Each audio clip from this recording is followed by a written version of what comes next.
Aujourd'hui, je veux te parler de héros africains, mais pas ceux qu'on nous montre dans les films ou les livres d'école.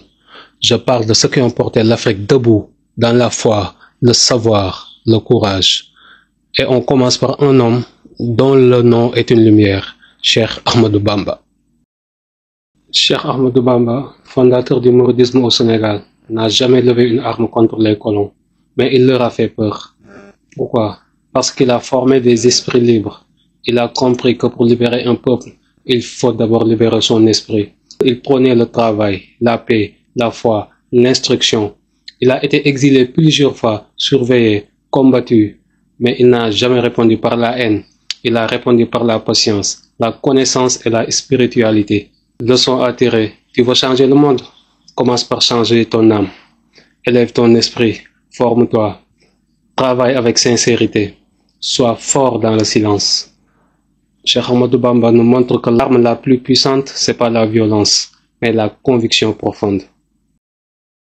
Cheikh Anta Diop n'a pas pris les armes, mais il a renversé des siècles de mensonges.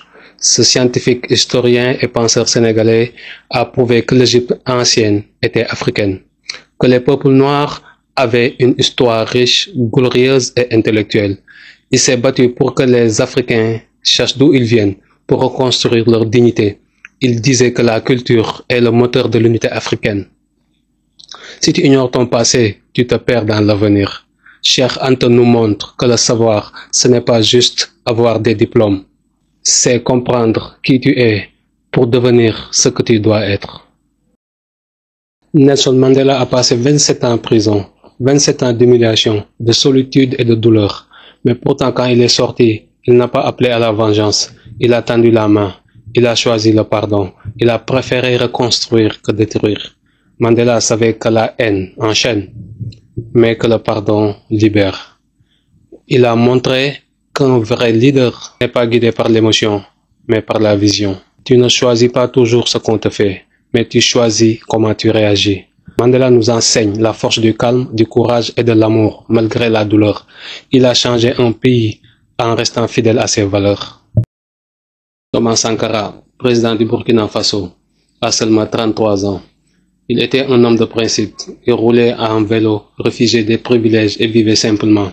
Il a changé le nom de son pays de Haute-Volta à Burkina Faso, le pays des hommes intègres. Il a lancé des campagnes d'alphabétisation massive, valorisé les produits locaux, réduit le salaire des ministres. Il voulait que l'Afrique se nourrisse elle-même, pense par elle-même, se relève par elle-même.